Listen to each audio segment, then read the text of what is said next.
ప్రతిధ్వని. ఇది క్రీస్తు యేసు ప్రేమ ధ్వని, ఇది జగతిలో మ్రోగే సిలువ ధ్వని. పిలుచుచున్నది ప్రతి వారిని, వినుమా విశ్వసించుమా.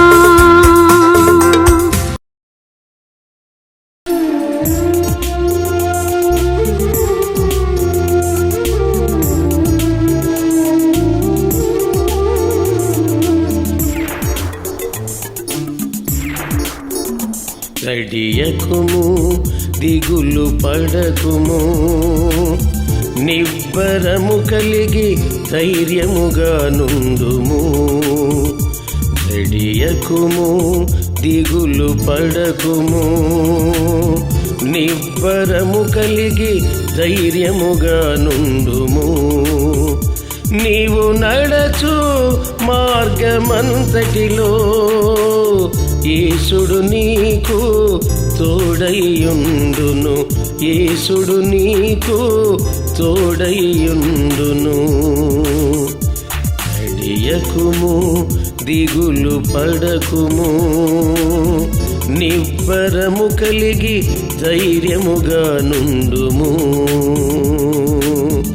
నిబ్బరము కలిగి ధైర్యముగా నుండుము.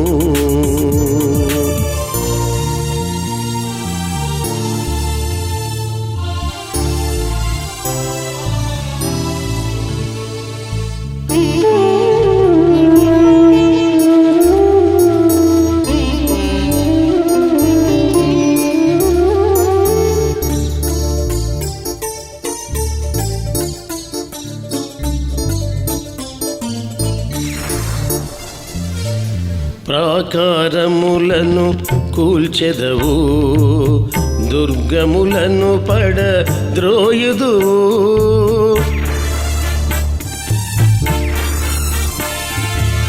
ప్రాకారములను కూల్చెదవు, దుర్గములను పడద్రోయుదువు. ఎవ్వరు నీ ఎదుట నిలువలేరు, ఎవ్వరు నీ ఎదుట నిలువలేరు. ఏదియు నీకు హాని చేయదు, ఏదియు నీకు హాని చేయదు. జడియకుము దిగులు పడకుము, నిబ్బరము కలిగి ధైర్యముగా నుండుము. జడియకుము దిగులు పడకుము, నిబ్బరము కలిగి ధైర్యముగా నుండుము.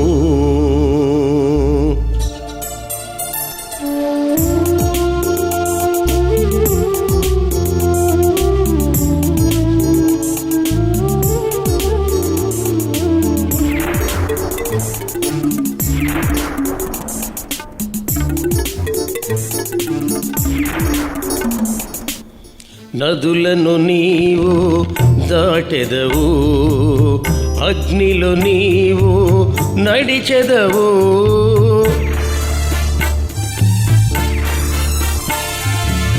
నదులను నీవు దాటెదవు, అగ్నిలో నీవు నడిచెదవు. కుడి ఎడములలో దేవుని దూతలు, కుడి ఎడములలో దేవుని దూతలు నీకు కావలిగా ఉందురు, నీకు కావలిగా ఉందురు. రడియకుము దిగులు పడకుము, నిబ్బరము కలిగి ధైర్యముగా నుండుము. రడియకుము దిగులు పడకుము, నిబ్బరము కలిగి ధైర్యముగా నుండుము. నీవు నడచు మార్గమంతటిలో యేసుడు నీకు తోడైయుండును, యేసుడు నీకు తోడైయుండును. రడియకుము దిగులు పడకుము. నిబ్బరము కలిగి ధైర్యముగా నుండుము. నిబ్బరము కలిగి ధైర్యముగా నుండుము.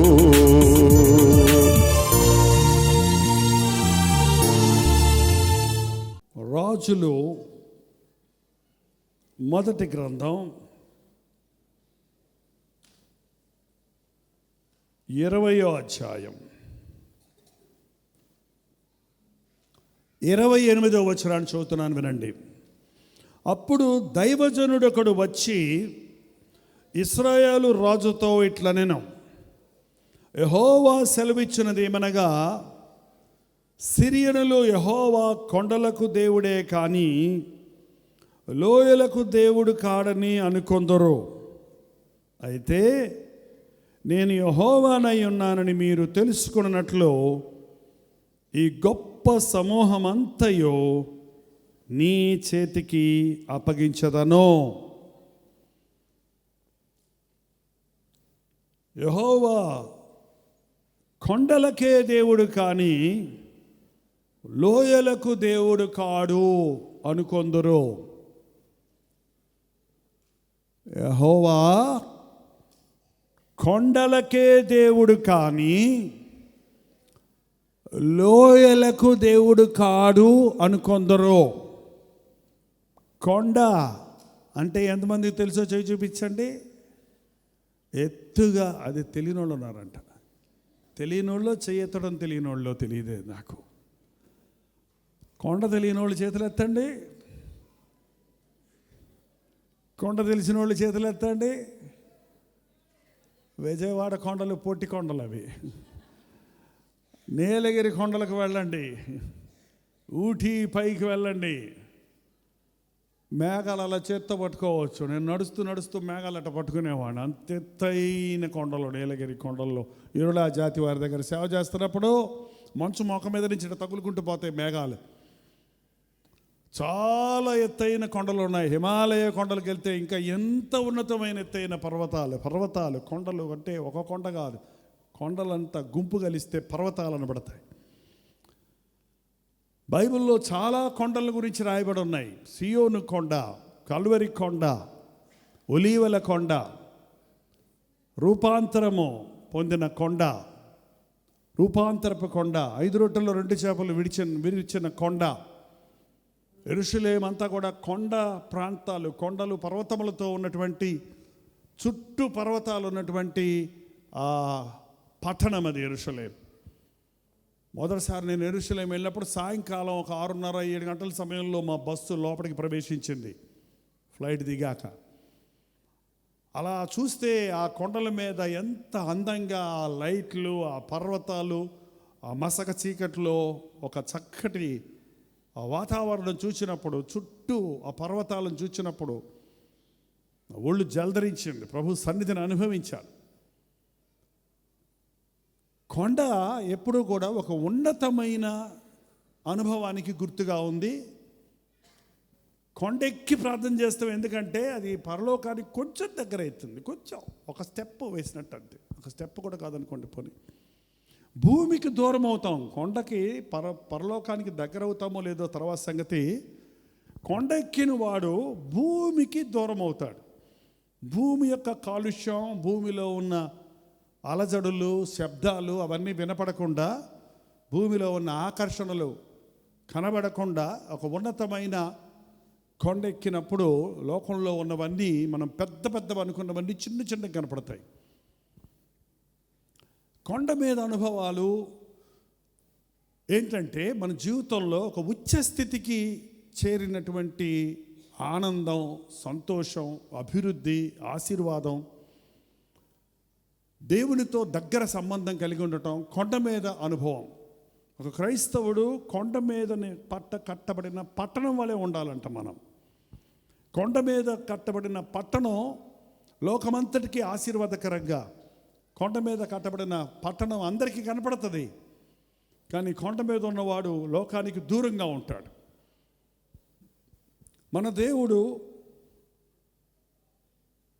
మనల్ని ఉన్నతమైన స్థితికి తీసుకుని వెళ్ళేవాడు. ఎత్తైన స్థలాల్లో మనల్ని నివసింపజేసేవాడు. పక్షులన్నిటిలో బాగా పైకి ఎగిరే పక్షి ఏంటో తెలుసా మీకు? దానికి పక్షి రాజు అన్నాడు. అందుకే ఈగిల్, అది పక్షి రాజు. పక్షులకే రాజు. అడవి జంతువులకి ఎలాగా సింహం రాజో, పక్షులకి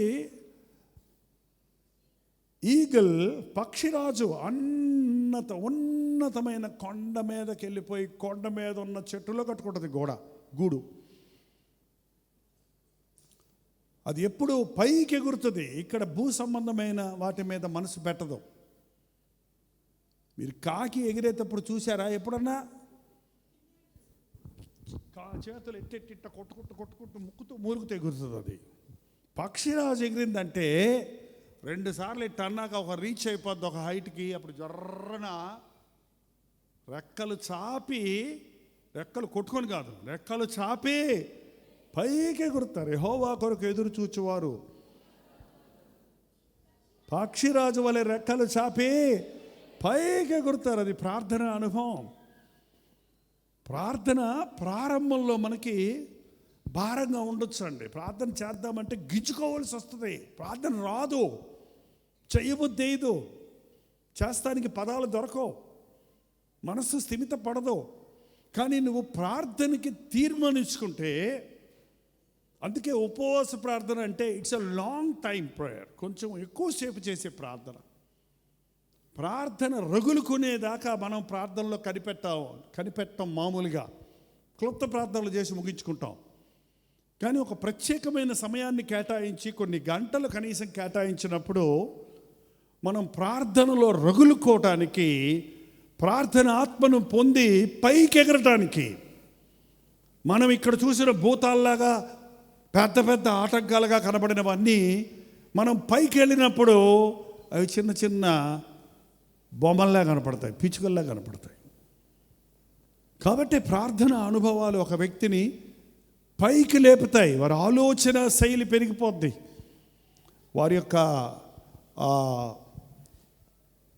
వారి యొక్క ప్రణాళికలు, వారి కోరికలు, వారి యొక్క ఉద్దేశాలు పరిశుద్ధమైనవిగా, ఉన్నతమైనవిగా మారతాయి. విలియం కేరీ అన్నాడు, దేవుని వద్ద నుండి గొప్ప వాటిని ఎదురుచూడు, దేవుని కొరకు గొప్ప వాటిని తలపెట్టు. మనం ఎప్పుడైతే ప్రార్థనలో ప్రార్థిస్తుంటామో మన చిన్న మనసుతో చేసిన ప్రార్థనలు రూపాంతరం పొంది మనకు తెలియకుండానే దైవ చిత్తానుసారమైన విషయాల కొరకు మనం ప్రార్థిస్తాం. అందుకని ఉన్నతమైన అనుభవాన్ని చూపించేది కొండ మీద జీవితం. పక్షిరాజు పైకి ఎగిరి ఆ కొండ మీద ఉన్న చెట్టు మీద గూడు కట్టుతుంది. అక్కడ గుడ్లు పెట్టి పిల్లల్ని పెడుతుంది. ఎంత పైకి ఎగిరినా పక్షిరాజులో ఉన్న ప్రాముఖ్యత ఏంటంటే దాని కన్ను చాలా షార్ప్ అండి. అది అక్కడి నుంచి చూస్తుందట దాని ఆహారం ఎక్కడుందో. ఆ చెరువులో ఎగురుతున్న చేపను అక్కడి నుంచి చూసి డర్రను ఎత్తుకొని వెళ్ళిపోతుంది. అక్కడ తీసుకెళ్ళి పిల్లలకి అక్కడ పోషిస్తుంది. ఆహారం కొరకు మాత్రమే కిందకు దిగుతుంది, మరి దేనికోసం దిగదు. ఉన్నత స్థలాల్లో ఎగిరే అనుభవం. ప్రార్థనా పరుడు ఉన్నతమైన స్థలాల్లో అతని జీవితం ఉంటుంది. ఈ లోకం ఆకర్షించదండి వారిని. ఈ లోకం వారిని కలవరపరచదు. ఈ లోకం వారిని కృంగదీయదు. నిజంగా ఈ లోకంలో ఉన్న విషయాలు వింటుంటే, చూస్తుంటే మనకు కలిగేది కలవరం, భయం, బాధ, చిక్కులు, సమస్యలే. ప్రభు సన్నిధిలో మనం ప్రార్థించి చూస్తే, ఉన్నతమైన ఆయన దృష్టితో మనం చూస్తే ఈ లోకంలో అన్నీ దేవుని ముందు స్వల్పమైనవిగా కనపడతాయి. వారి దేవుడు కొండలకు దేవుడు, ఉన్నతమైన దేవుడు, ఉన్నతమైన కార్యాలు చేసేవాడు అని అందరూ అనుకుంటారు. కొండల మీద అక్కడ సిరియా రాజు, ఇశ్రాయేల్ రాజు మీదకి యుద్ధంకి వచ్చినప్పుడు ఓడిపోయారు వాళ్ళు. కొండకి యుద్ధం చేసినప్పుడు కొండ మీద ఓడిపోతే వాళ్ళు అంటున్నారు, అప్పుడు వాళ్ళు అనుకుంటున్నారు, ఒరే కొండలెక్కితే వాళ్ళ దేవుడు వాళ్ళకి తోడున్నారు కొండ మీద, ఈసారి మనం లోయలో యుద్ధం చేద్దాం, మైదానంలో యుద్ధం చేద్దాం అని చెప్పి వాడు 1 year 1 సంవత్సరం సిద్ధపడి చాలా సైన్యాన్ని సమకూర్చుకొని ఆ మైదానంలో అయితే వాళ్ళని ఓడించేస్తాము అని చెప్పి ప్లాన్ వేస్తున్నప్పుడు దైవజనుడి చేత దేవుడు చెప్పించిన మాట ఏంటంటే, కొండలకే ఆయన దేవుడు అనుకుంటున్నారు కానీ ఆయన లోయలకు కూడా దేవుడే. మన జీవితాల్లో దేవుడు మనం అడిగినవన్నీ ఇచ్చినప్పుడు హల్లెలూయా అంటాం కదండి. మనకి ఉన్నతమైన ఆశీర్వాదాలు దొరికినప్పుడు అబ్బా మా దేవుడు ఎంత గొప్పవాడు, వాయిస్ కూడా మారిపోద్ది అప్పుడు కదండి. చాలా గొప్పవాడు మా దేవుడు ఏమనుకున్నారు అంటామండి. నువ్వంతా ప్రార్థన చేసిన తర్వాత ఏమీ జరగకపోతే, నువ్వు అడిగింది దేవుడు ఇవ్వకపోతే ఏమంటావు? నా దేవుడు చాలా గొప్పవాడు, నేను అడిగిన ఇవ్వలేదంటే నాకు మరేదో ఇస్తాడని అంటావా? లేకపోతే దేవుడు నువ్వు అనకపోయిన పక్కోళ్ళు వచ్చి అడుగుతారు, ఏం దేవుడమ్మా ఏందో చెప్పావు, ఏం జరిగింది నీకు, ఏమైంది నీకు? చాలామంది పాస్టర్ గారులకి పిల్లలు లేరని చెప్తారండి. పాస్టర్ గారికే పిల్లలు పుట్టకపోతే ఆ పాస్టర్ గారు సంఘానికి బోధించాలంటే కష్టమే కదా. గర్భఫలం యెహోవా ఇచ్చే దానము అని చెప్తున్నాడు అనుకో, అక్కడ కూర్చుని వాళ్ళు అంటారు, మరి మీకేరి, మరి మీకు లేరే, మాకు చెబుతారు మీ దేవుడు గొప్ప గురించి, మీరు మాకేరి మీకేరి ఏంటండి? ఆవిడ వెంటనే పాస్టర్ గారు ఇక నేను సేవ మానేస్తాను అనుకుంటే, ఈ అవమానాలు పొందలేకపోతున్నాను అనుకుంటే. నాకు తెలుసు అంతర్వేది పాలెంలో పాస్టర్ గారు ఉన్నారు, పాస్టరమ్మ గారు ఉన్నారు. ఇద్దరు చలాకీగా దేవుని సేవ చేస్తుంటారు. పిల్లలు లేరు వాళ్ళకి. నేను ఇంచుమించు 10 సంవత్సరాలు వాళ్ళతో పరిచయం ఉంది. 10 సంవత్సరాల్లోనూ పిల్లలు లేరు. వాళ్ళు ఈ మధ్య రిటైర్ అయిపోయారు, వృద్ధులైపోయారు, పిల్లలు లేరు. ఆ పాస్టర్ గారి దగ్గరికి వచ్చి పిల్లలు లేరా అండి అంటే ఆయన అంటాడంట, ఇదిగోండి మా పిల్ల. ఎవరు? వాళ్ళ ఆవిడని చూపించి. ఆయన ఆమంటదండి, ఇదిగోండి మా పిల్లోడు, మేమిద్దరం పిల్లలమే, మేము ఆడుకున్నట్టు మీరు కూడా ఆడుకొని పోండి అందంట. మాకు లేని బాధ మీకెందుకు, మాకే లోటు లేదు. నా భార్య నాకు నా బిడ్డ కంటే ఎక్కువ నన్ను ప్రేమించుకుంటుంది. మేము నవ్వుకుంటాం, ఆడుకుంటాం, ఆనందిస్తాం. మేము ఒకరికొకరు ఉన్నాం, మాకు చాలు. మాకు దేవుడు ఇస్తే తీసుకుంటాం, ఇవ్వకపోతే దేవుడు మేము శోధించమని యవన కాలం నుండి చెప్పడం మొదలుపెట్టారంట. ఏంటంటే అది నిజమైన భక్తి. నీకు బిడ్డను అడగంగానే దేవుడు బిడ్డనిచ్చేస్తే హల్లెలూయా అని స్తుతికోవడం పెట్టేసుకొని, ఆ తర్వాత పిల్లోని LKG జాయిన్ చేసి ఆ తర్వాత అమెరికా పంపించుకుంటే అదా సాక్ష్యం? దేవుడు ఇస్తాడు, ఇవ్వడం, ఇచ్చిన ఆయనే, ఇవ్వకపోయినా ఆయనే. మంచి అయితే దేవుడు ఇచ్చాడని, జరగకపోతే దేవుడు ఇవ్వలేదనుకుంటే అది అజ్ఞానం, అది అజ్ఞానం. ఆయన కొండలకు దేవుడే, లోయలకు దేవుడే. మేలైనా కీడైనా నా దేవుడు నా దేవుడే.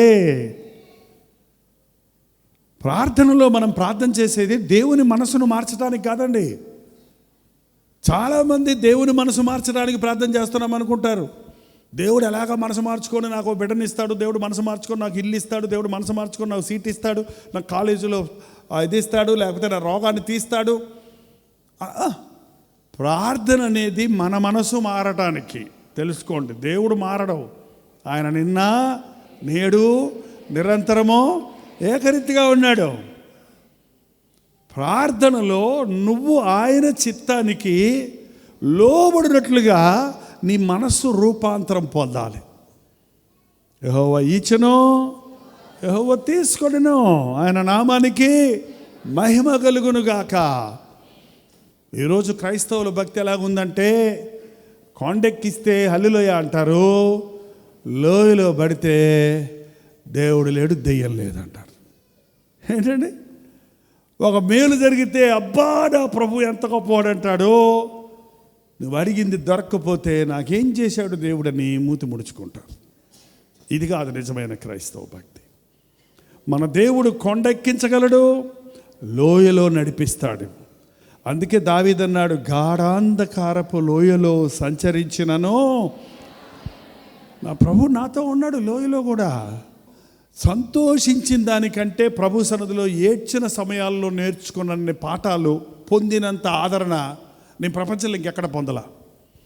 ఒక బాధలో నుంచి, ఒక సమస్యలో నుంచి ప్రభు తీసుకెళ్ళినప్పుడు ఆ సమయంలో దేవుని మీద పూర్తిగా ఆధారపడుతూ, ప్రభువా నీ ఇష్టం నాయనా, నీ చిత్తం నాయనా, నీ కొరకు నేనేమైనా చేయడానికి సిద్ధం నాయనా అని అప్పగించుకుంటూ ఆ నిందలు, అవమానాలు, ఆ పోరాటాలు ఉన్నప్పుడు ఆయన మీద పూర్తిగా ఆనుకొనటంలో ఉన్నంత ఆనందం మనం ప్రభు అడిగింది ఇచ్చినప్పుడు దొరికినంత సంతోషంలో పోలిస్తే అది చాలా తక్కువ. ఈ వాక్యం ఎప్పుడు చెప్పినా నాకు ఒక సంభవం గుర్తొస్తుంది. దేవుడు నాకు ఇచ్చిన వాగ్దానం మీద ఒకసారి 1986 సంవత్సరం, అది కొత్తగా సేవ ప్రారంభించి, ఇండిపెండెంట్గా సేవ ప్రారంభించి చిన్న పరిచర్యలో ఉంటున్నప్పుడు బిల్లీ గ్రహాం గారు అంటే చాలా ఇష్టం నాకు. నేను బైబిల్ స్టూడెంట్గా ఉన్నప్పుడు ఆయన మెసేజ్లు వినటానికి రేడియో కొనుక్కున్నాను. ప్రతిరోజు పొద్దున్న 7 నుంచి 7:30 వరకు ఆయన ప్రసంగాలు రేడియోలో వచ్చేవి క్రమం తప్పకుండా వింటుండేవారిని. గొప్ప సువార్థికుడు, సామాన్యమైన సువార్థికుడు, ఆత్మల భారం కలిగిన వాడు. ఆ రోజుల్లో ఆయన క్రూసైడ్స్ జరిపిస్తే లక్షల మంది జనం వచ్చేవాళ్ళు టీవీలు లేనప్పుడు కూడా. ఆ దైవజనుని మాటలు వింటూ వారు ఒక కాన్ఫరెన్స్ ఆమ్స్టర్డామ్లో, లండన్లో జరిపిస్తున్నారని, ఇవాంజలిస్టిక్ కాన్ఫరెన్స్ జరిపిస్తున్నారు, ఇవాంజలిస్ట్ అందరికీ ఆయన ప్రత్యేకంగా క్లాసెస్ తీసుకుంటారని తెలిసినప్పుడు నేను వెళ్ళాలని ఆశపడ్డాను. దాని యొక్క రిజిస్ట్రేషన్ ఫీజు కట్టడానికి కూడా నా దగ్గర డబ్బులు లేకపోతే మా నాన్నగారు అన్నారు, నేను కడతాను రా వెళ్ళన్నారు. అప్పుడు ఆ రోజుల్లో 1000 రూపాయలు అంటే ఇప్పుడు 10,000 రూపాయలు, 1,00,000 రూపాయలు లెక్క. అప్పుడు మొట్టమొదటిసారిగా ఎప్పుడు విమానం ఎక్కలేదు, ఏ దేశం వెళ్ళలేదు. ఎంత ఆశ ఉంటుందో ఆలోచన చేయండి.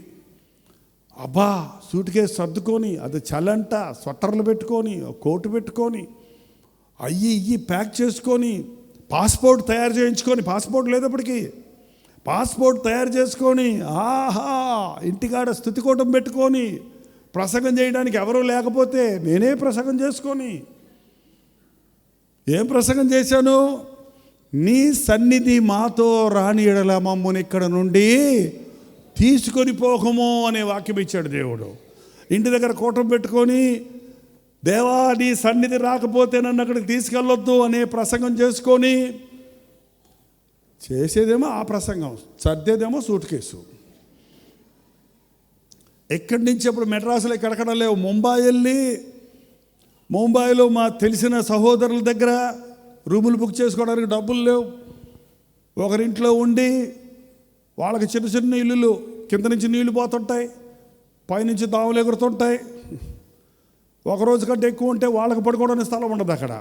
అందుకని ఒక మాస్టర్ గారింటి కాడి నుంచి ఇంకో మాస్టర్ గారింటికి వెళుతూ, ఇక రేపు ఫ్లైట్ ఎక్కుతానన్నప్పుడు ఈ ఇంటికాడి నుంచి ఇంకో ఇంటికి తీసుకెళ్తుంటే సిటీ బస్ ఎక్కితే ఆ బస్సులో బ్యాగ్ ఎవడో గట్టిగా కిందకి లాగాడు. అబ్బా అని పైకి తీసేటప్పటికి నెక్స్ట్ స్టాప్ వచ్చేసింది. నెక్స్ట్ స్టాప్ వచ్చింది, ఖాళీ అయిందని ఎత్తేటప్పటికి ఖాళీ అయిపోయింది బ్యాగు. గబగబా తడివి చూసుకుంటే అన్నీ ఉన్నాయి, పాస్పోర్ట్ తప్ప, ఫ్లైట్ టికెట్ తప్ప. మిగిలిన డబ్బులు అలాగా ఉన్నాయి, మిగిలినవన్నీ అలాగా ఉన్నాయి. అది లేకుండా అంటే మనం ఎక్కుతాం. ఆశ నిరాశలాయని.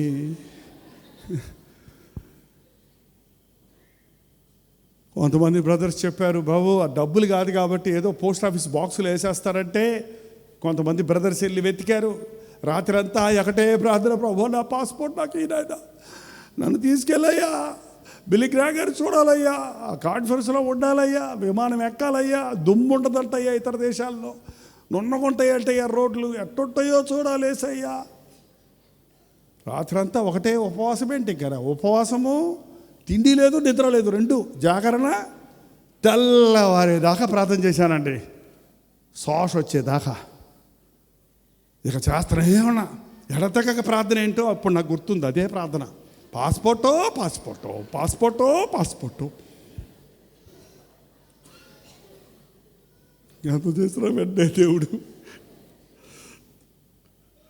ఎవరో చెప్పారు, వెళ్ళిపోండి మీరు ఎయిర్పోర్ట్కి వెళ్ళిపోండి, అక్కడికి ఎవరన్నా తెచ్చేస్తే దేవుడు అద్భుతం చేస్తాడు, ఇదిగో నీ పాస్పోర్ట్ అని ఇస్తాడు అక్కడ అంటే. వెళ్ళిపోయాను అక్కడ. నాతో 15 మంది బ్రదర్స్ పాస్టర్లు వచ్చారు. వాళ్ళందరూ కూడా హాయ్ హాయ్ హాయ్ అన్నారు. వాళ్ళందరూ వెళ్ళిపోతున్నారు, నేనేమో ఎక్కడ నిలబడన్నాను అనుకోమని. వెనక్కి తిరిగి చూడరే పోయినోళ్ళు, అయ్యా నా గురించి అక్కడ చెప్పండి, అయ్యా నా గురించి అక్కడ అని వెళ్ళిపోతున్నాడు. అది గ్రూప్ టికెట్, మీరు వెళ్ళకపోతే మీ సీట్ ఖాళీగా వెళ్తుంది, కానీ ఇంకోసారి మళ్ళీ దాన్ని వాడటానికి పనికిరాదు, ఆ టికెట్ మళ్ళీ కొనుక్కోవాలన్నారు. సరే అక్కడి నుంచి మళ్ళీ ముంబై నుంచి హైదరాబాద్ వచ్చి అక్కడ మా తమ్ముడు ఉంటే వాళ్ళని పట్టుకొని డూప్లికేట్ పాస్పోర్ట్ చేయించుకొని మళ్ళీ పురుగుని బస్సులో వెళ్ళి మళ్ళీ అక్కడికి వెళ్ళి కూర్చొని అంతా చేస్తే అంతకుముందు వెళ్ళిపోయారు, టాటా చెప్పేశారు, ఎయిర్పోర్ట్ వెళ్ళిపోతుంది. అదిగో నా సీటు పోతా ఉంది, నా సీటు పోతా ఉంది, నా సీటు పోతా ఉంది, నా సీటు పోతా.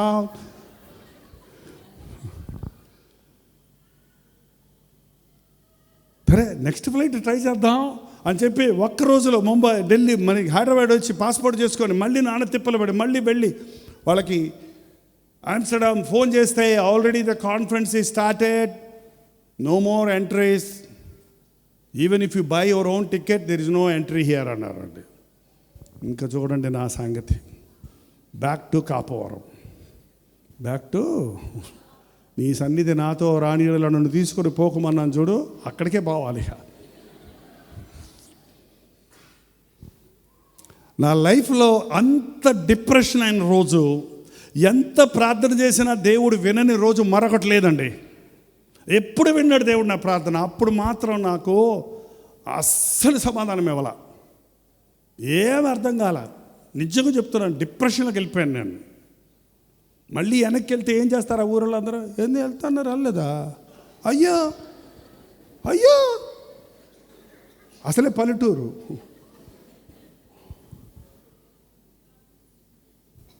రాజ్ పాల్ కడుపులో ఉన్నాడు అప్పుడు. ఇంటి దగ్గర వాళ్ళ అమ్మగారి ఇంటికి పంపించి వెళ్ళాను. వెళ్ళి తలుపు కొడితే మా అత్తగారు తలుపు తీసి, ఏంటండి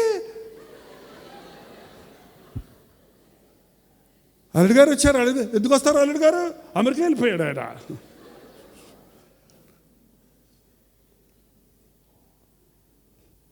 ఏంటి ప్రభా, ప్లాన్ చేసుకొని ఏడిస్తే ఈ వాగ్దానం ఇచ్చాడండి. అప్పుడు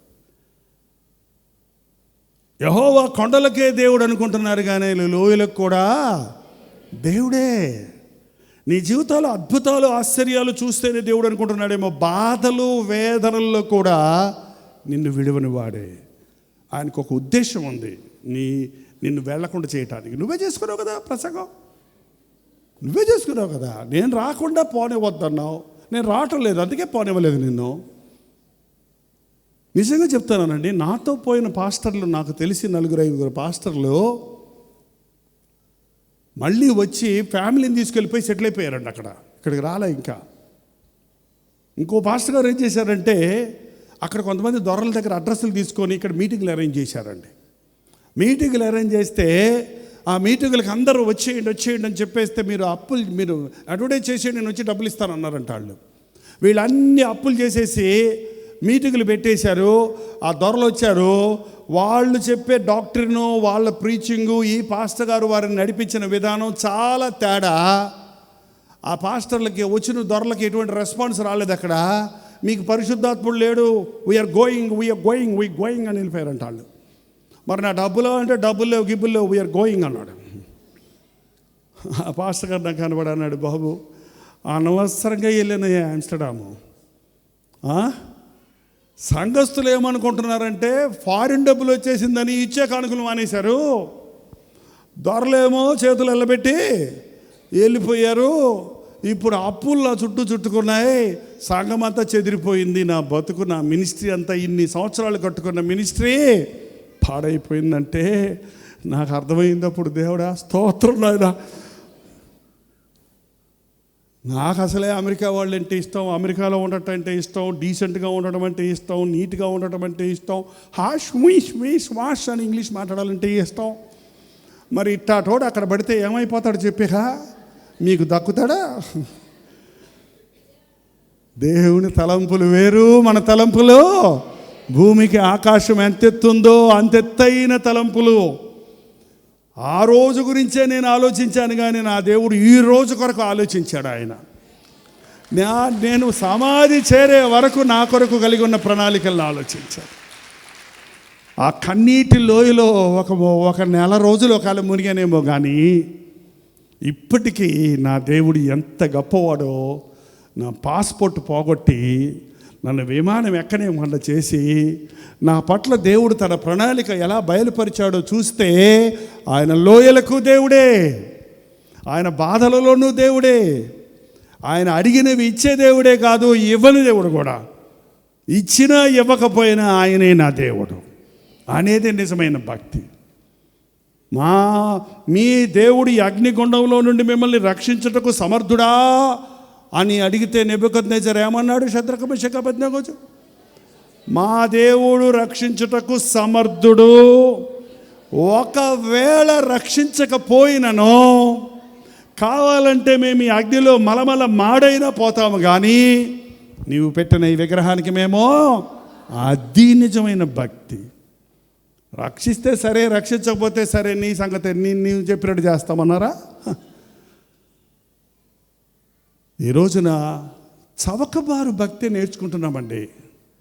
ప్రభు అంటే అన్నీ ఇచ్చేస్తాడు, మనం అడిగినవి అన్నీ, ఆయన నమ్ముకుంటే అన్నీ వచ్చేస్తాయి, అన్నీ జరిగిపోతాయి అన్న సంగతే మనం అనుకుంటున్నాం. కానీ ఆయన తన చిత్తములో సమస్తము చక్కగా చేస్తాడు. కొన్నిసార్లు మనకి ఒక నష్టం కలిగినా, ఒక కష్టం కలిగినా, ఒక బాధ కలుగు చేసినా అది మన మేలు కొరకే. మన ప్రార్థనకు జవాబు ఇవ్వకపోయినా అది మన మంచి కొరకే అని గ్రహించుకునేవారు ప్రార్థనలో అలసిపోరు, ప్రార్థనలో విసిగిపోరు, ప్రార్థన చేసినవి దొరకకపోతే అవిశ్వాసులుగా మారిపోరు. ఆయన మీదనే ఆనుకుంటారు, ఆయన ఎందే విశ్వాసం ఉంచుతారు. కొండ మీద అనుభవాలు ఉంటాయి, ప్రభుత్వం ఉన్నప్పుడు లోయలో అనుభవాలు ఉంటాయి. ఉచ్చమైన స్థితిలో నిన్ను హెచ్చించగలిగిన వాడు, నీ తల ఎత్తువాడు ఆయన. నీ చుట్టూన్న వారు ఆశ్చర్యపడినట్లుగా నీ ప్రార్థనలకు జవాబులు ఇచ్చి అత్యధికంగా దీవించగలిగిన వాడు ఆయన. There is no doubt about it. అందు విషయంలో ఏ అనుమానమో లేదు. అదే సమయంలో నువ్వు కృంగిన సమయాలలో, నువ్వు విడిచిపెట్టబడిన సమయాలలో, నీవు అడిగినవి దొరకని సమయాలలో నిన్ను ఆయన మర్చిపోలేదు. యోబు ఎలా బతికాడు అనుకున్నారండి? అని అంటున్నాడు, నన్ను చూసిన వారు భయపడ్డారు, నన్ను చూసిన వారు లేచి నిలబడ్డారు, నా కాలు నేతిలో పడ్డట్టుంది, నేను అందరికీ ఆశీర్వాదకరంగా ఉన్నాను. ఇప్పుడు చిన్నపిల్లలు కూడా నన్ను ఎగతాళి చేస్తున్నారు, ఇప్పుడు నా వాసన ఎవరికి గిట్టడం లేదు, నేను అన్నీ పోగొట్టుకున్నాను.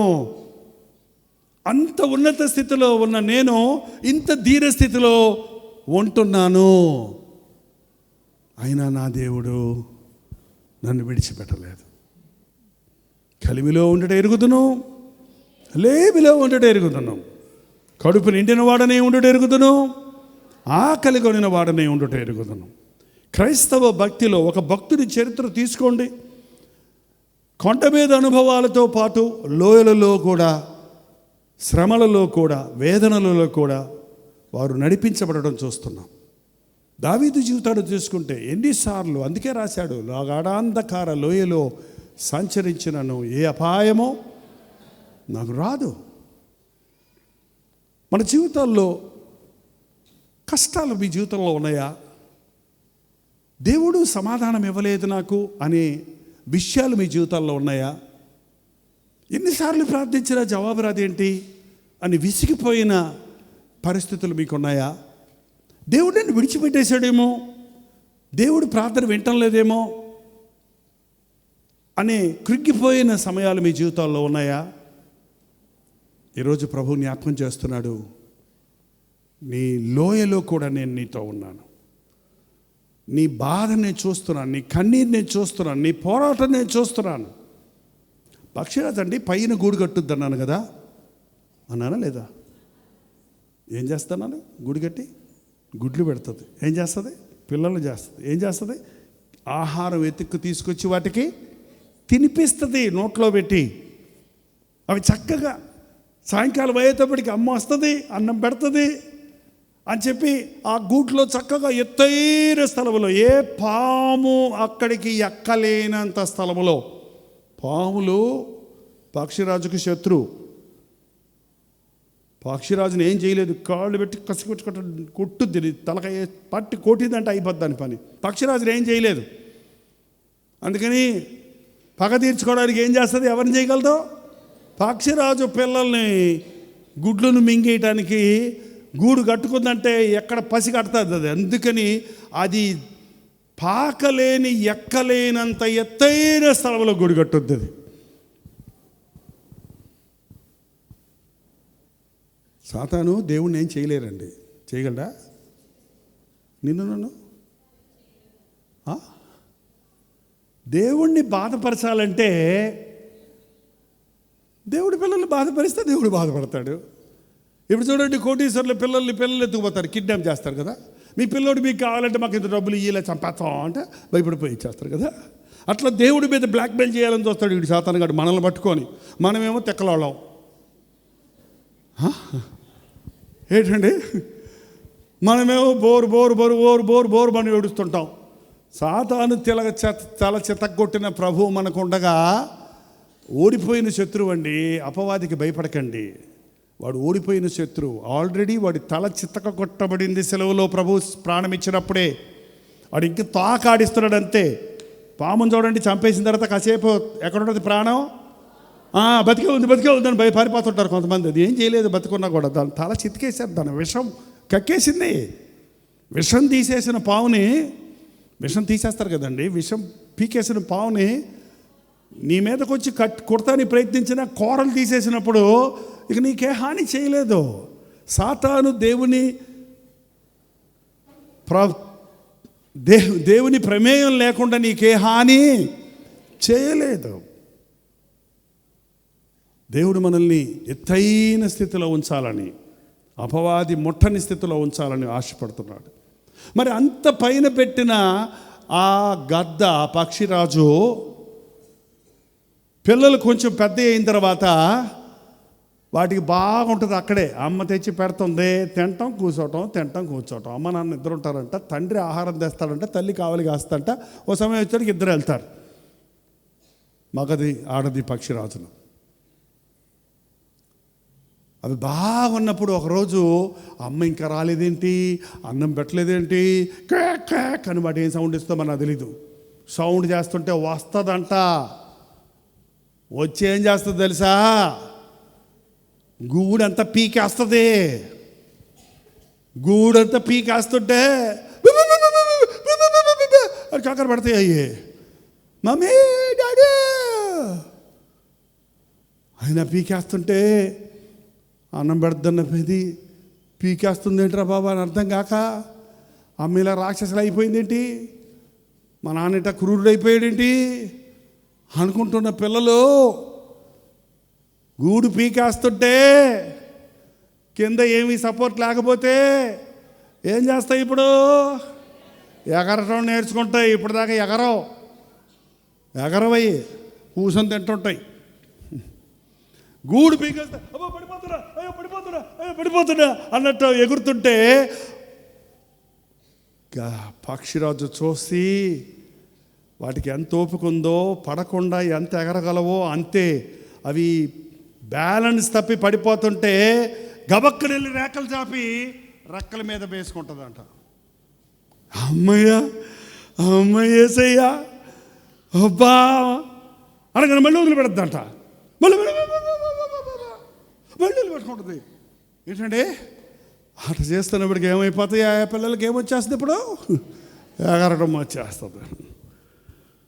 మనకి ఎప్పుడు ఏసై ఉన్నాడు, నాకేం బాధలేదు. ఏసై ఉన్నాడు, ప్రభా ఐస్ క్రీమ్ కావాలి నాయన, కొంతమంది విపరీతమైన కోరికలు కోరుతారండి దేవుణ్ణి. ప్రభా మంచిగా అయిపోయింది నాయన, ప్రభా డబ్బులు ఇవా అన్నట్టు ప్రధానికి అడుగుతుంటే దేవుడు ఇస్తూనే ఉంటాడు. కారు ప్రభా, కారు రాదా, ఎందుకు కారు, అన్నీ ఇస్తూనే ఉంటే టైం లేదు దేవుడికి. ఇక నువ్వు విశ్వాస పోరాటాలు లేవు, నువ్వు దేవునికి మొరపెట్టావు, అడుక్కోవటమే తప్ప స్తుతించడం చేత కాదు, కృతజ్ఞతలు చెల్లించరు. మొదటిసారి ఇచ్చినప్పుడు థ్యాంక్స్ చెప్తారు, రెండోసారి ఇచ్చినప్పుడు ఇచ్చావు లేపో అంటారు, మూడోసారి ఇంతేనా అంటారు, 4 అంటారు. చూడండి మనుషులు అంతే.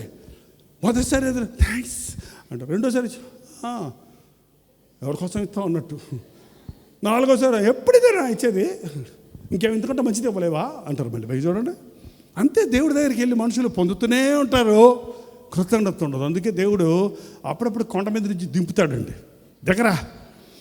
దిగో కారు దిగా, లోన్ పెట్టి తీసుకున్నావు కదా, ఆడు ఎత్తుపోతాడు, దిగా గో బ్యాక్. ఎక్కడో చూశాను ఒక ఆయన, పూర్వం ఏం చేసేవారు, అందరూ ఏం దొక్కేవారు చెప్పండి, సైకిల్ దొక్కేవారు. నా బతుకులో నేను దొక్కినంత సైకిల్ ఎవరు దొక్కుంటారేమో అనుకుంటా. లెక్కేసాం, కొన్ని 100 మైళ్ళు దొక్కాను నేను మెడ్రాసులో. ఈ మూల నుంచి ఆ మూలకి, ఆ మూల నుంచి ఏ మూలకి, మొత్తం సిటీ అంతా మినిస్ట్రీ కొరకు తిరిగేవాడిని సైకిలే. 18 సంవత్సరాల నుంచి 30 సంవత్సరాల వరకు బైక్ లేదు, కార్ లేదు, సైకిల్ దొక్కడమే. పిక్కలు అందుకే గట్టిపడిపోయినాయి. ఇప్పటికీ నేను ఎంతసేపు నిలబడుతున్నాను, అందుకే దేవుణ్ణి స్తుతిస్తున్నాను. పిక్కలు ఎప్పుడుతాయని సైకిల్ అమ్మేసి అంట బైక్ కొనుక్కున్నాడంట ఒకడు. హల్లెలూయా, ప్రభా బైక్ ఇవ్వా, సైకిల్ దొక్కలేకపోతున్నా అంటే బైక్ ఇచ్చాడట దేవుడు. బైక్లో కూర్చుంటే నడుము నొప్పి వచ్చిందంట. ఇప్పుడు బైకులు నడిపే వాళ్ళందరికీ ఏంటి ఇప్పుడు, బ్యాక్ పెయిన్. ప్రభా బ్యాక్ పెయిన్ ఎక్కువైపోతుంది అయ్యా, ఎన్ని రోజులు బైక్ నడపాలయ్యా, నీ బిడ్డను జ్ఞాపకం. కారేనైనా కారు ఇచ్చాడు దేవుడు. కారు ఇస్తే బొజ్జ పెరుగుతుంది.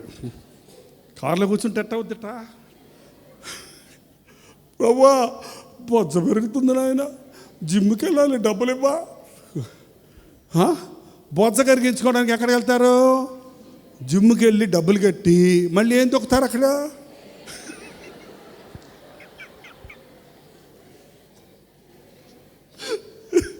అది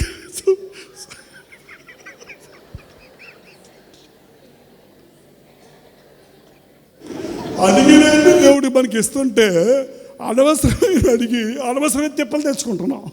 అది దేవుడు మళ్ళీ నిజంగా సైకిల్ తొక్కితే ఉన్న ఆరోగ్యం ఢిల్లీలో ఊపిరి ఆడతలేదండి, ఆక్సిజన్ ముక్కులకు తగిలించుకొని వెళ్తున్నారు. ఎందుకు, ఈ కంపెనీలు, ఈ ఫ్యాక్టరీలు, ఈ బైకులు, కార్లు, ఆటోలు ఎట్టుంటో తెలుసా ఢిల్లీలో. మనం అనవసరమైన వాటిని అడిగింది దేవుని దగ్గర తీసుకుంటున్నాం, కానీ మళ్ళీ బ్యాక్ టు సైకిలే బెటరు. చల్లగా తాటాకింట్లో ఉంటే ఎలా ఉంటుందో నాకు తెలుసండి. తాటాకింట్లో ఉన్నాను సువార్త కొరకు. నేను ఫ్యాన్ అక్కర్లేదు, ఏసీ అస్సలు అక్కర్లేదు. కింద మట్టి పేడతో అలికి ఆ పాకలో ఉంటే హాయిగా ఉంటుంది ప్రాణం. ఏంటండి, అదే సిమెంటు స్లాబ్ వేసేస్తే తలుపు తీస్తే వేడి ఆవిరి లోపల నుంచి వస్తూ ఉంటుంది. మళ్ళీ దానికి ఎన్ని ఫ్యాన్లు కావాలి, ఎంత ఏసీలు కావాలి. దేవుడు ఆయా సమయాలలో మన స్థితి మనం తెలుసుకునేటట్టు చేస్తాడు. దేవుడు ఇచ్చినా సంతోషమే, ఇవ్వకపోయినా సంతోషమే. ఏది జరిగినా అది మన మేలుకే.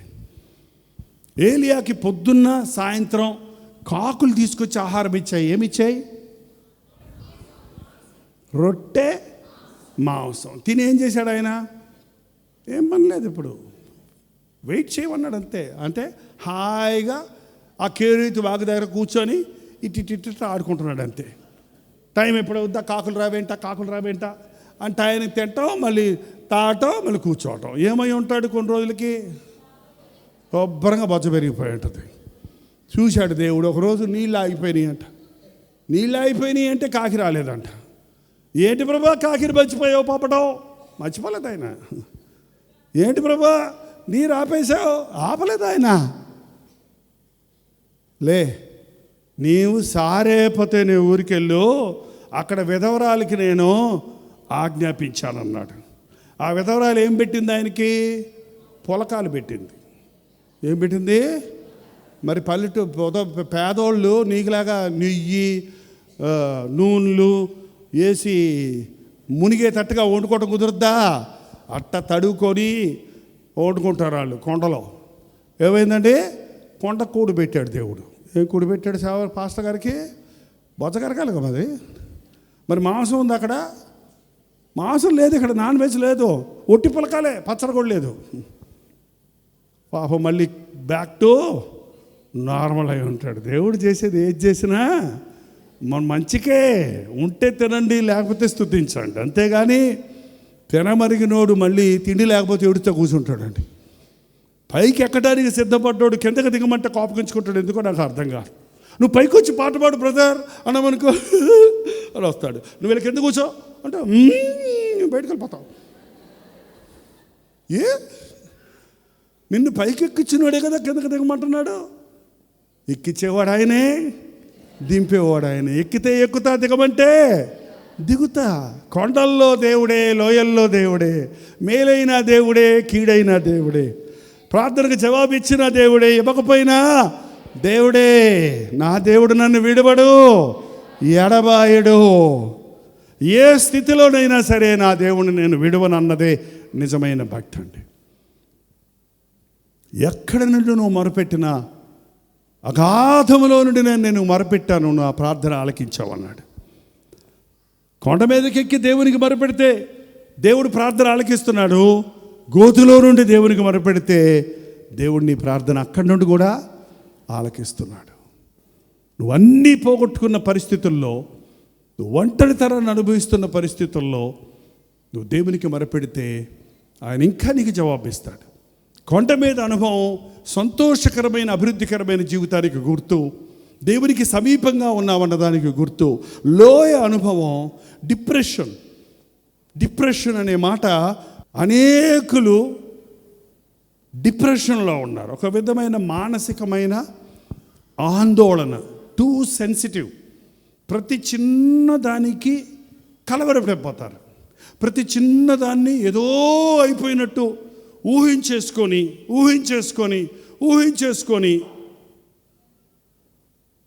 కుమిలిపోతూ ఉంటారు, కృంగిపోతూ ఉంటారు. డిప్రెషన్ అనేది ఒక దురాత్మ. కృంగుదల అనేది ఒక దుష్ట శక్తి యొక్క, సాతాను యొక్క ప్రభావం. నిన్ను సాతాను జయించాలంటే ముందు నిన్ను కృంగదీయాలి, నిన్ను నిరుత్సాహపరచాలి, నీకు ప్రార్థన లేకుండా చేయాలి, నిన్ను బాధ పెట్టాలి, నిన్ను అవమానపరచాలి, నిన్ను నిందించాలి. నా జీవితంలో చాలా అనుభవాలు ఉన్నాయి. ఇందాక పాస్పోర్ట్ సంగతి ఒక విషయం చెప్పాను మీకు. చాలా అనుభవాలు ఉన్నాయండి. అడిగింది దేవుడు ఇవ్వకుండా, అనవసరమైన నిందలు, పోరాటాలు, అవమానాలు, శ్రమలు కలిగినప్పుడు ఇంకా నా దేవుని యందు నేను విశ్వాసం ఉంచుతాను, ఇంకా నేను నా దేవునికి మొరపెడతాను, ఇంకా నా దేవుడు నన్ను విడిచిపెట్టలేదు, ఇంకా దేవుడు నాకు తోడున్నాడు అని నమ్మటమే నిజమైన భక్తి. నువ్వు ఎలాంటి గాఢాంధకార లోయలో ఉన్నా, ఏ దిక్కు తొల తెలియని పరిస్థితుల్లో నీవు ఉన్నా, కొంతమంది నాకు వచ్చే సమస్యలు వింటున్నప్పుడు నేనేం ప్రార్థన చేయాలో తెలియక, ప్రభువా ఇటువంటి పరిస్థితుల్లో ఉన్న వీరికి నువ్వేం చేస్తావో, ఎలా చేస్తావో, ఎప్పుడు చేస్తావో తెలియదు, నువ్వు చూసుకో ప్రభువా అని వదిలేస్తాను అంతే. మనకు తెలియదు, మనం చెప్పలేము సొల్యూషన్. అన్ని విధాల నష్టపోయిన, మోసపోయిన, కృంగిపోయిన, ఆర్థిక ఇబ్బందులు, శరీర బలహీనతలు, కుటుంబ సమస్యలు చుట్టుముట్టినప్పుడు, ఇంక నన్ను దేవుడు వదిలేశాడు, ఇక నాకు దేవుడు లేడు, నాకు ఎవడు సహాయం చేయలేడు అన్న సమయాలలో కూడా, అలాంటి గాఢాంధకార లోయలో కూడా, అలాంటి ఒంటరి లోయలో కూడా నీ దేవుడు నీ మొర ఆలకిస్తాడు. జిగటగల దొంగ ఊబిలో నుండి నన్ను ఆయన పైకి లేపి బండపై నా పాదాలు స్థిరపరిచాడు. అన్నీ నీకు దొరికినప్పుడు మాత్రమే నీ దేవుడు గొప్పవాడని, నువ్వు అడిగినవి ఇవ్వకపోతే, నువ్వు అనుకున్నది జరగకపోతే, కొన్నిసార్లు నీ సమస్యలకు జవాబులు దొరకకపోతే, నువ్వెంత ప్రార్థన చేసినా నీ భర్త మారకపోతే, నీ భార్య మారకపోతే, నీ బిడ్డ మారకపోతే విరక్తి చెందొద్దు, విడిచిపెట్టొద్దు, వదిలేయొద్దు. మళ్ళీ అడుగు, మళ్ళీ మొరపెట్టి విశ్వసించు, మొరపెట్టి నమ్ము, దేవునితో చెప్పు, ఊరుకో. ఆయన ప్రతి కీడును మేలుగా మారుస్తాడు, ప్రతి దుఃఖాన్ని సంతోషంగా మారుస్తాడు, ప్రతి లోటును సమృద్ధిగా మారుస్తాడు, ప్రతి అవసరతను తీరుస్తాడు అన్నది మన జీవితాల్లో విశ్వసించాలి. అటువంటి విశ్వాసముతో నీవు మొరపెడితే, మీరు ఎవరి మీదన్నా అలుగుతారో లేదో నాకు తెలియదు, కానీ దేవుని మీద అలగకండి. దేవుని మీద అలిగాడు ఆయన మహానుభావుడు. ఎవరైనా యోనా అలిగి ఏం చేశాడండి? ప్రార్థన చేసుకున్నాడా? పోనీ దేవుడితో వాదించి తేల్చుకున్నాడా? ఏం చేశాడు? నిద్రపోతున్నాడు. అక్కడ ఉపద్రవం వచ్చింది, ఓడలో ఉన్న వాళ్ళందరూ మునిగిపోతుంటే, వారి వారి దేవతలకు మొరపెడుతుంటే, నిజదేవుని సేవకుడని చెప్పుకునే ఈయన ప్రార్థన చేయలేదు సరిగదా, నశించిపోతున్న వారి గురించిన భారం లేదు సరిగదా. నిద్రపోతుంటే అన్యుడైన క్యాప్టెన్ వచ్చి ఏమన్నాడండి? ఓ ఈ నిద్రపోతా, నీకేమొచ్చింది? లేచి నీ దేవుడికి ప్రార్థన చేయి. ప్రార్థన చేసినప్పుడు తన తప్పు తెలిసింది. నన్ను బట్టే ఈ తుఫాను మీ మీదకు వచ్చింది. నన్ను ఎత్తి సముద్రంలో పడేయమన్నప్పుడు సముద్రంలో పడవేయగానే సముద్రము సద్దుమణిగిందట. ఓడలో ఉన్న వాళ్ళందరూ యెహోవాయే దేవుడు అని కేకలు వేశారు. మన తప్పు ఒప్పుకున్నప్పుడు, మన స్థితిని గ్రహించుకున్నప్పుడు, మన చుట్టూన్న వారు మన దేవుని గొప్పతనాన్ని మనలో చూడగలుగుతారు. యోనా రక్షించబడి సముద్రంలో పడిపోయాడు, చచ్చాడో బతికాడో వాళ్ళకి తెలియదు, కానీ దేవుని నామానికి మహిమ వచ్చింది. ఈరోజు ఒకటేనండి, ఒకవేళ మీరు కూడా కొన్ని విషయాలు సంవత్సరాల తరబడి దేవుణ్ణి అడుగుతున్నారేమో, ఎన్నోసార్లు ప్రార్థన చేసి విసిగిపోయారేమో, అడిగి ఊరుకున్నారేమో, మర్చిపోయారేమో. కానీ దేవుడు మర్చిపోలేదు. ఆయన మర్చిపోయే దేవుడు కాదు, మనం మర్చిపోతాం. అందుకనే మళ్ళీ చెప్తున్నాడు, నా ప్రాణమా యెహోవాను సన్నిధించు, ఆయన చేసిన ఉపకారములలో దేనిని. అపకారాలు గుర్తుంటాయి మనకు, ఉపకారాలు గుర్తుండవు. ఏం గుర్తుంటాయండి? ఎవరన్నా మనకు అపకారం చేస్తే 1973 సంవత్సరంలో మట్ట మధ్యాహ్నం 12 గంటలప్పుడు చింత చెట్టు దగ్గర నన్ను ఇంత మాట్లాడినారు అందహా వచ్చి, టైము డేటు ఆ మాటలు అట్టా గుర్తుపెట్టుకొని ఇన్ని సంవత్సరాలు అయిపోయినా ఇంత మాటలన్నీ నన్ను అవమానపరిచారు, వాళ్ళని ఎట్టా క్షమించేది నేను? అయ్యి మర్చిపోరు. కానీ మేలు చేస్తే వెంటనే నాకేం చేసావు నువ్వు అంటారు. ఏంటంటే ఓ భార్య అట్లాగా అందంట భర్తను, నాకేం చేశారు మీరు అంటే ఆయన ఇంకా, అమ్మ క్రిస్మస్కి 2000 రూపాయలు చీర కొన్నానో లేదా, జనవరికి 5000 రూపాయలు చీర కొన్నానో లేదా, పోయిన సంవత్సరం నీ పుట్టినరోజుకు 3 పేటల గొలుసు చేయించానా లేదా, మీ అమ్మగారింటికి ఇప్పటికి ఎన్నిసార్లు వెళ్ళావో నీకు గుర్తు లేదా, నా ఒక్కసారి కూడా పంపరంటావేంటమ్మా, 23 సార్లు వెళ్ళావమ్మా, బస్ టికెట్లు నా దగ్గర ఉన్నాయి అని మొత్తం సంగతులన్నీ చెప్పుకుంటూ వస్తే చేశారులే అన్నట్టు. అప్పుడు గుర్తొచ్చింది. గుర్తురాదు కొంతమందికి. ఎప్పుడు పచ్చడేరా, బతుకంతా పచ్చడి పెట్టి తప్పుతున్నావు అంటాడండి ఆయన. ఒక్కరోజు పచ్చడి వస్తే నిన్న తిన్న మాంసం మర్చిపోతాడు మనుషుడు. ఏంటంటే నిన్నే కదా కేజీన్నర మాంసం తెస్తే ఒక్కడే తినేశారు. తిననా, నువ్వు కదా తినింది ఏంటండి. మనిషి మనసు అలాంటిది. మేలులు మర్చిపోతాం, కీడులు గుర్తుపెట్టుకుంటాం. కీడులు మర్చిపోవాలండి మనం. ఇతరులు చేసిన అపకారాలు మర్చిపోవాలి. ఎవరైనా వచ్చి నన్ను క్షమించు, నేను మిమ్మల్ని బాధ పెట్టానంటే, ఎప్పుడు బాధ పెట్టారు నీకు గుర్తులేదండి అని చెప్పాలి నువ్వు. అసలే నేను అప్పుడే క్షమించేశాడు. మీరు బాధ పెట్టిన బాధ నా మనసులోకి వెళ్ళలేదు. మన ప్రభు దగ్గరికి వచ్చినప్పుడు ఆయన చేసిన మేలుని గుర్తుపెట్టుకోండి. నువ్వు ఎంత లోతుకి వెళ్తేనండి, ఎంత బాధలోకి వెళ్తే అంత గొప్ప అద్భుతం చూస్తావు. నీకు తెలుసా ఆ సంగతే?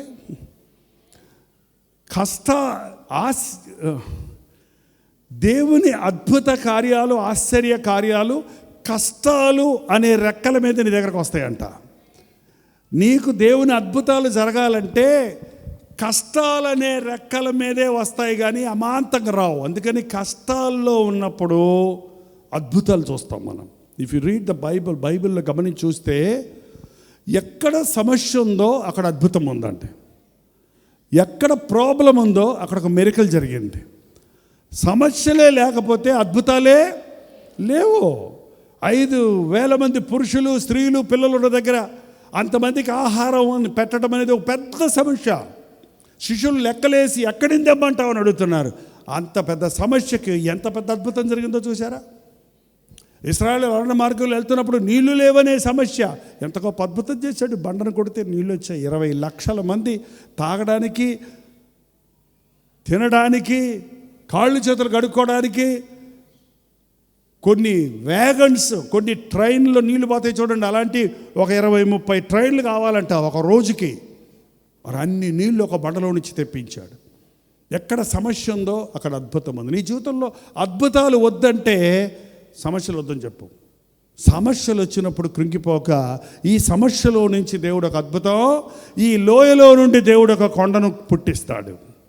ఈ లోయ అనుభవంలో నుండి కొండ మీద అనుభవానికి నన్ను ఆయన హెచ్చిస్తాడు. మన పని దేవునికి చెప్పి ఊరుకోవటమే, అడిగి ఊరుకోవటమే. అడిగింది ఇచ్చాడా లేదా అని అనలైజ్ చేయాల్సిన అవసరత మనకి లేదు. ఆలస్యమైతే ఆయన వడ్డీతో పట్టిస్తాడు. ఏంటండి, 2 అంతలు ఇస్తాడు నీకు ఆశీర్వాదాలు. మీరు ప్రార్థనలో నమ్మకంతో ప్రార్థిస్తే, విశ్వాసంతో ప్రార్థిస్తే, నువ్వు ప్రార్థించిన తర్వాత ఎటువంటి స్థితిగతులు నీ జీవితంలో ఉన్నా అవన్నీ దేవుని ప్రణాళికలో భాగాలేనని, దేవుని ఏర్పాటుని విశ్వసించి కనిపెడితే అద్భుతాలు చూస్తావు. గూడు కట్టేవాడు ఆయనే, గూడు రేపేవాడు ఆయనే. గూడు రేపాడంటే నిన్ను చంపడానికి కాదు, నిన్ను ఆయన రెక్కల మీద మోయటానికి, నిన్ను మరొక స్థలానికి, ఉన్నతమైన స్థలంలో తీసుకుని వెళ్ళడానికి, నీ అంతటి నీవు రెక్కలు చాపి పైకి ఎగురినట్లుగా నిన్ను ఆధ్యాత్మికంగా బలపరచడానికి. ఈ సమయంలో మనందరం ప్రార్థన చేయబోతున్నాం. నీ జీవితంలో కొండ మీద అనుభవాలు ఉండుంటాయి, లోయలో ఉన్న అనుభవాలు ఉండుంటాయి, ఆనందంతో ప్రభువుని స్తుతించిన విషయాలు, సాక్ష్యాలు ఉండుంటాయి. ప్రభు ఇంకా నాకు జవాబు ఇవ్వలేదే, నా సమస్య తీరలేదే, నా అవసరత తీరలేదే, నా ప్రార్థనకు జవాబు రాలేదే, నేను ఇంకా ఇంకా ఇంకా బలహీనమైపోతున్నానని, దిగజారిపోతున్నానని నీ కృంగిపోయిన అనుభవాలు ఉంటాయి. ఒకటి గుర్తుపెట్టుకోండి, ఆయన కొండలకే దేవుడు కాదు, లోయలకు కూడా దేవుడే. నువ్వు లోయలో మొరపెడితే నీకు పైనుండి దేవుడు కొండ మీద నుండి జవాబిచ్చేవాడు కొన్నాడు. కాబట్టి ఈ సమయంలో కొద్ది నిమిషాలు మనందరం ప్రార్థన చేయబోతున్నాం. స్పష్టంగా దేవుడిని ఈరోజు ఏమి అడగాలని వచ్చారో దానిని ముందు అడగండి. మీరు ఏమి అడగాలని వచ్చారో అది ఇప్పుడు మీకు రెడీగా ఉంది అన్నవాళ్ళు చేయి చూపించండి. ఓకే. చల్లకొచ్చి ముంచి మొంత దాచారంటారు మన దేశంలో, సామెత ఉంటుంది. చల్లంటే మజ్జిగండి, మొంత అంటే మొంత తీసుకొని వచ్చేవాళ్ళు పక్కింటి వాళ్ళు ఇంతకుముందు. ఇప్పుడు అప్పులు అడగడం తగ్గిపోయిందిలే. మొంతది ఇప్పుడు క్రెడిట్ కార్డు వచ్చాక అప్పు ఎందుకు? అప్పులు కార్డే మనకు ఉండగా, ఆన్లైన్లో బుకింగ్లు ఉండగా. వదిన గారు మీకు గేదెలు ఉన్నాయా? 3 గేదెలు ఉన్నాయా? పాలు ఇస్తున్నాయా అండి? ఇస్తున్నాయా? ఎన్ని సేర్లు వస్తాయండి? తోడు పెట్టుకుంటారా? ఓ మజ్జిగ చేసుకుంటారా? కొంచెం మజ్జిగ ఉంటే ఎవరా? ఏంటండి, దేవుడి దగ్గరికి వెళ్ళి ఇలా కాకాలు పట్టాల్సిన అవసరమో, బీటింగ్ అరౌండ్ ద బుష్ అంటారు, ఏదో నసగాల్సిన అవసరమో లేదు. నీకు కావాల్సి, నీకు ఏం కావాలి? What do you want? Don't waste my time and your time. నీకేం కావాలో అడిగో. నీకేం కావాలి? ఈ ప్రశ్న ఎన్నిసార్లు అడిగాడో ప్రభు. పుట్టుకుట్టి వాడు బయటకు వచ్చినప్పుడు నీకేం కావాలి? 38 సంవత్సరాలు పడుకున్నవాడికి నీకేం కావాలి? స్వస్థపడకూర్చున్నావా అని అడిగింది కావాలని అడిగినప్పుడే ఇచ్చాడు ఆయన. నీకేం కావాలో అడుగు, ఇస్తే తీసుకో, ఇవ్వకపోతే హల్లెలూయా. నేను ఒకటే నేర్చుకున్నాను, నా దేవుడిని ఇంతవరకు నిజంగా చెప్తున్నాను, నేనేం అడగను దేవుణ్ణి. నువ్వేమిచ్చినా తీసుకుంటాను ప్రభా అంటాను. నువ్వేమిచ్చినా తీసుకుంటాను. నేను అడిగితే తప్పు అడుగుతానేమో, నేను అడిగితే చిన్నది అడుగుతానేమో, నేను అడిగితే అనవసరమైనది అడుగుతానేమో. నేను కారు అడిగితే మళ్ళీ జిమ్కి వెళ్ళి మళ్ళీ సైకి తొక్కాలి. నేను ఏదైనా ఒకటి అడిగితే మళ్ళీ దానికోసం ట్రీట్మెంట్ తీసుకోవాలి. నేను ఒకటి అడిగితే మళ్ళీ దాన్ని కట్టుకుంటూ కూర్చోవాలి అప్పులన్నీ. ఇవన్నీ ఎందుకు? నువ్వు ఎప్పుడు ఏది ఇస్తావో you know the best, give me whatever you want. నేను నా జీవితంలో 45 సంవత్సరాలు గ్యారంటీగా చెప్తానండి, ఏ విషయంలో నేను ప్రభుని శోధించలేదు, ఏ విషయంలో ప్రభుని నేను విసిగించలేదు. నా ప్రభు ఏది చేసినా, అది లోయ అయినా, అది గుడిసె అయినా, అది కొండ అయినా, అది మేడ అయినా, అది సిటీ అయినా, అది ఫ్లైట్ అయినా, అది గుర్ర బండి అయినా, హల్లెలూయా, అందులో దేవుని యందు ఆనందించడం నేర్చుకున్నాను.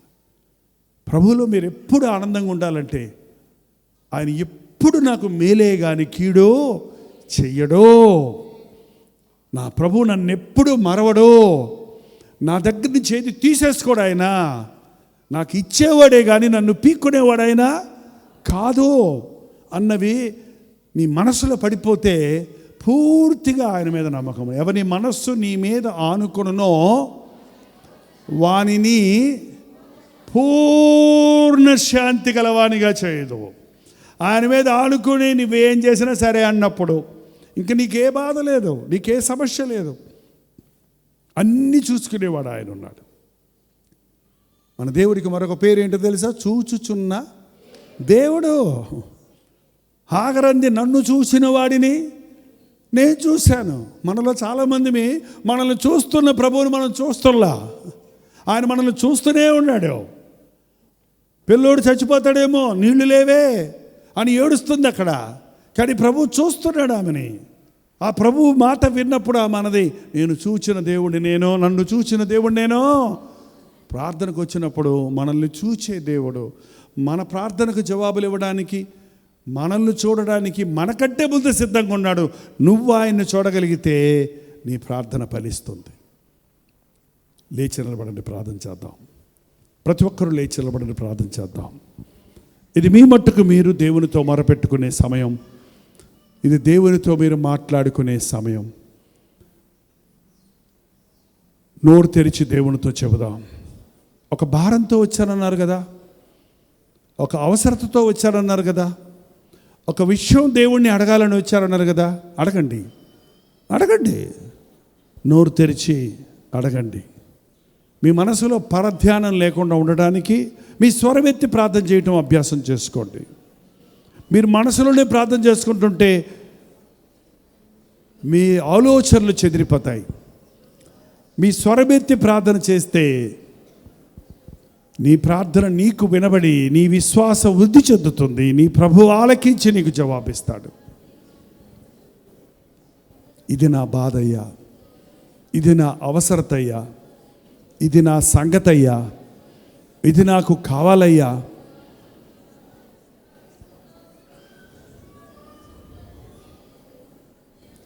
మనుషుల్ని నమ్ముకొని మోసపోయాను, పరిస్థితుల మీద ఆధారపడి నష్టపోయాను,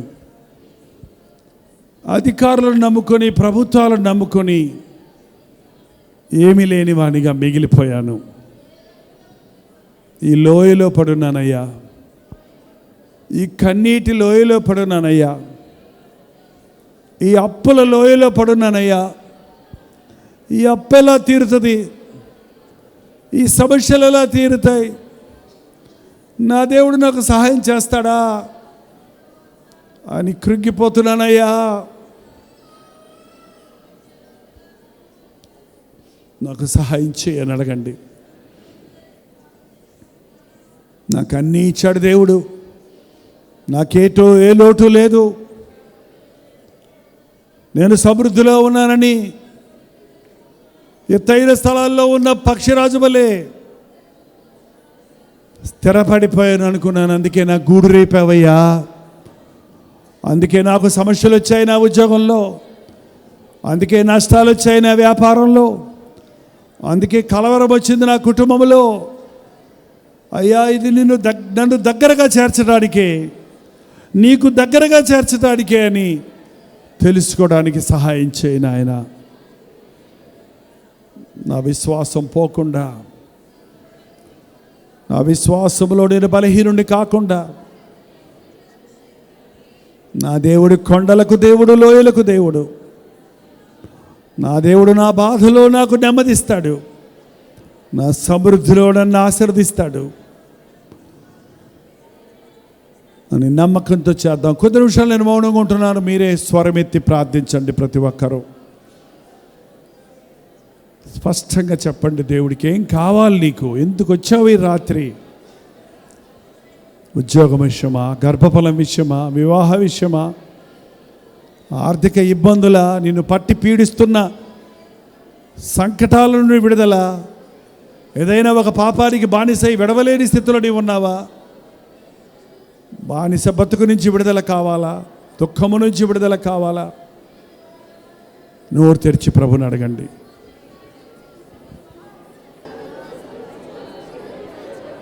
పరిశుద్ధుడా, ప్రేమగల తండ్రి, నీ సన్నిధిలో మోకాళ్ళ మీద పడి మా భారాలు దిప్పుకుంటున్నామయ్యా. నీ నామంలో మొరపెట్టుకుంటున్నాము నాయన.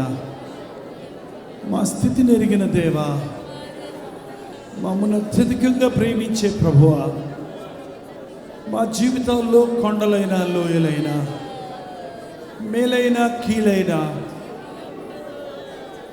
నీవేది చేసినా అది మా మేలు కొరకేనని మేము విశ్వసించడానికి సహాయము చేయము. మా సంగతి మేము చెప్పుకున్నామయ్యా. నీకు ఇష్టమైతే తీర్చు నాయన. ఇంతకంటే ఉన్నతమైనదైతే మాకు దయచేయి తండ్రి. నీ సమయంలో నీవు మేలు చేస్తావని విశ్వాసంతో కనిపెట్టుటకు సహాయం చేయి. ప్రార్థనలో కనిపెట్టేవారిగా ఉండటం మాకు నేర్పించయ్యా. హడావిడిగా నీ దగ్గర ఏదో అడిగిపోయేవారిగా కాక, నీ పాదాల దగ్గర నీ గమని వద్ద కాచుకుని భక్తిని మాకు దయచేయి. యజమానుని చేతుల వైపు దాసుడి చేతులు, యజమానుని వైపు దాసులు చేతులు చాచినట్లుగా మా యజమాని అయిన నీ వైపు మా చేతులు చాచి, నీ చిత్తము కొరకు, నీ ఉద్దేశముల కొరకు, నీ కృప కొరకు వేడుకొనుటకు సహాయం చేయి. మా కన్నులు నీ మీద ఉంచుటకు సహాయం చేయి. కొండల తట్టు మా సహాయం, మా కన్నులెత్తుచున్నాము, మాకు సహాయం ఎక్కడ నుండి వచ్చును? భూమి ఆకాశములను కలుగు చేసిన యెహోవా వలననే మాకు సహాయము కలుగునన్నది మేము విశ్వసించుటకు సహాయము చేయి. ఎవరి హృదయ వాంఛ ఏదో ఈ రాత్రి తీర్చు నాయన. శరీర బలహీనతలతో బాధపడుతున్న వారిని స్వస్థపరచు తండ్రి. కిడ్నీస్ చెడిపోయి బాధపడుతున్న వారిని స్వస్థపరచు నాయన. డయాలసిస్ అవసరం లేకుండా స్వస్థపరిచాడని సాక్ష్యమిచ్చటకు సహాయం చేయి తండ్రి. ఊపిరితిత్తుల సంబంధమైన అనారోగ్యాలతో బాధపడుతున్న వారిని స్వస్థపరచు. థైరాయిడ్ సమస్య వలన బాధపడుతున్న వారిని స్వస్థపరచు. హార్మోనియన్ డిఫరెన్స్ వలన, ఫైబ్రాయిడ్స్ వలన బాధపడుతున్న వారిని స్వస్థపరచు నాయన. జ్వరాలతో పీడించబడుతున్న వారిని ముట్టి స్వస్థపరచము తండ్రి. ఏది నాకు అసాధ్యం కాదన్నావు కదా. గుండె సంబంధమైన వ్యాధులు, మెదడు సంబంధమైన వ్యాధులతో, ఫిట్స్ వలన బాధపడుతున్నామని చెప్పిన వారిని స్వస్థపరచు తండ్రి.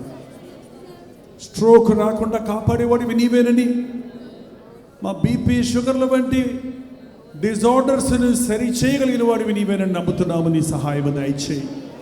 గర్భఫలం లేని వారికి గర్భఫలం దయచేయ. వివాహాల విషయంలో ఆతురత పడుతున్న వారికి సరైన సంబంధాలు దొరకడానికి సహాయం దయచేయి. నీ ప్రేమలో నాయన, నీ కృపలో తండ్రి మమ్మల్ని జాలి చేసుకో తండ్రి. జ్ఞాపకం చేసుకో నాయన. తండ్రి మమ్మల్ని హెచ్చించినప్పుడు నిన్ను స్తుతించినట్లే మేము తగ్గించబడినప్పుడు స్తుతించడానికి సహాయం చేయి. గూడు కట్టేవాడివి నీవే, గూడు రేపేవాడివి నీవే, మా ఆకలి తీర్చేవాడివి నీవే. నీ మీద ఆధారపడినట్లు మమ్మల్ని విశ్వాసానికి విడిచేవాడివి నీవేనని విశ్వసించడానికి సహాయం చేయి. కుటుంబ సమస్యల్లో ఉన్న వారికి విడుదల దయచేయి. పరస్త్రీ వ్యామోహంలో ఉన్న పురుషుడు వల్ల బాధపడుతున్న సహోదరుల మొరలకు జవాబులు దయచేయి. కుటుంబాలు కూలగొట్టుకుంటున్న స్త్రీలను దర్శించు. తిరగబడుతున్న యవనస్తుల్ని దర్శించు. నిరుద్యోగ సమస్యతో బాధపడుతున్న వారిని కనికరించు. అడిగి ఊహించిన దానికంటే అద్భుతాలు చేస్తామన్నది అక్షరాల మా పట్ల నెరవేరు నిమ్ము నాయన. వ్యాపార లావాదేవీలలో నష్టపోయిన వారిని జ్ఞాపకం చేసుకో తండ్రి. నాకు అసాధ్యమైంది ఏది లేదన్నావు కదా. మా సమస్య ఏదైనా, మా బాధ ఏదైనా, మా అవసరం ఏదైనా ఈ రాత్రి తీరుస్తావని నీ సన్నిధికి వచ్చామయ్యా. తీర్చినా నువ్వే దేవుడవు, తీర్చకపోయినా నీవే దేవుడవు. తీర్చినా మా మంచికే, తీర్చకపోయినా మా మేలుకే అన్నది మేము విశ్వసించడానికి సహాయం చేయి. ఆ రెండో మైలు భక్తి మాకు దయచేయి. అటు విశ్వాసం మాకు దయచేయి నాయన. ఈ రాత్రి మా మొరలకు జవాబులు అనుగ్రహించు తండ్రి. ఇది ఎస్ అవని, నో అవని, వెయిట్ అవని, కనిపెట్టమంటే కనిపెడతాము, అవునంటే సంతోషం, కాదన్న సంతోషమే అన్న విశాల హృదయాలను, విశ్వాస హృదయాలను మాకు దయచేయి. ప్రార్థనలు కొనసాగుతుండగా తోడుని నడిపించమని క్రీస్తునామమున నడుచున్నాము తండ్రి. ఆమేన్.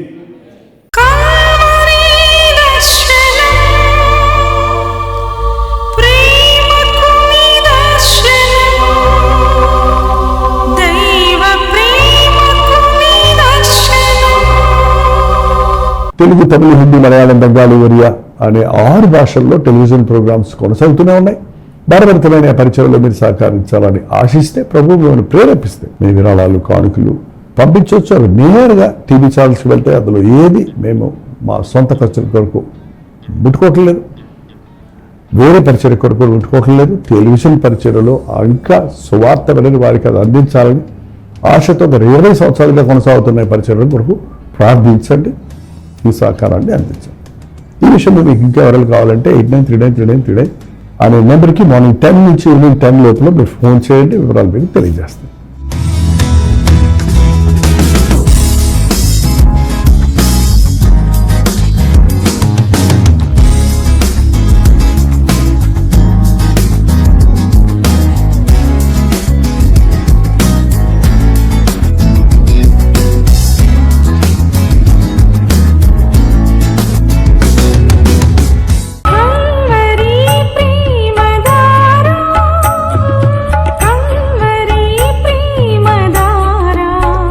కల్వరి ప్రేమధార అనే మా ద్విమాస పత్రికను ఈ మధ్య త్రైమాస పత్రిక అంటే 3 నెలలకి ఒక్కసారి మాత్రమే ప్రింట్ చేయగలుగుతున్నాం. మరి గత 40 సంవత్సరాల పైబడి కొనసాగుతున్న ఈ పత్రికను ఆపు చేయటం ఇష్టం లేక దీన్ని త్రైమాస పత్రికగా మార్చున్నాం. మీరు కల్వరి ప్రేమధార పత్రికను చదువుతున్నారా? ఒక ఉచిత పత్రిక కావాలంటే ఇవ్వాలే మీ పేరు, చిరునామా, అడ్రస్తో పాటు ఇంటి నెంబర్తో పాటు క్లియర్గా పంపించండి. తప్పకుండా ఒక ఉచిత పత్రికను మీకు పంపిస్తాం.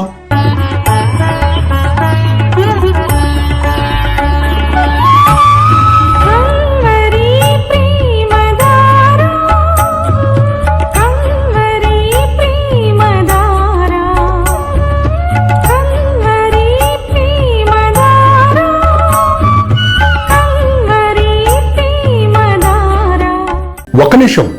మీ ఆధ్యాత్మిక జీవితాన్ని బలపరిచే అనేక పుస్తకములు, బైబిల్ సంబంధించిన పుస్తకములు, మీ సమస్యలకు పరిష్కారాలు కలుగజేసేవి, మీ ఆధ్యాత్మిక జీవితాన్ని బలపరిచేవి, మీ విశ్వాసమును వృద్ధి చేసేవి, యవనస్తులకు, స్త్రీలకు, పురుషులకు, అలాగే కుటుంబాలకు ఉపయోగకరమైన వర్తమానాలతో నిండిన అనేక పుస్తకములు, ఇంచుమించు 50 పుస్తకములు సిద్ధపరుచున్నాం.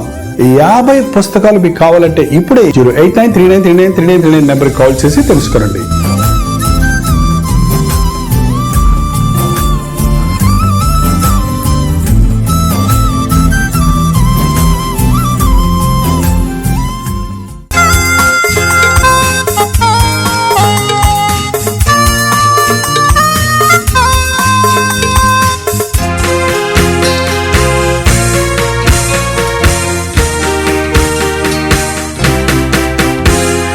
బ్రతుకు భారమై నిరాధారమై నిరాశతో నిండిన వారికి ఇది నిరీక్షణ ధ్వని.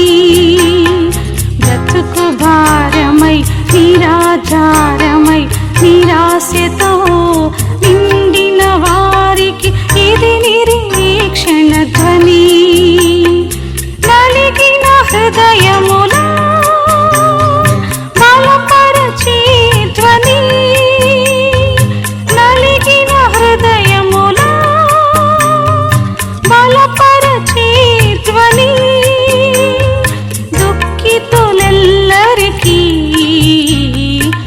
ఇది ఆదరణ ధ్వని దుఃఖితులెల్లరికీ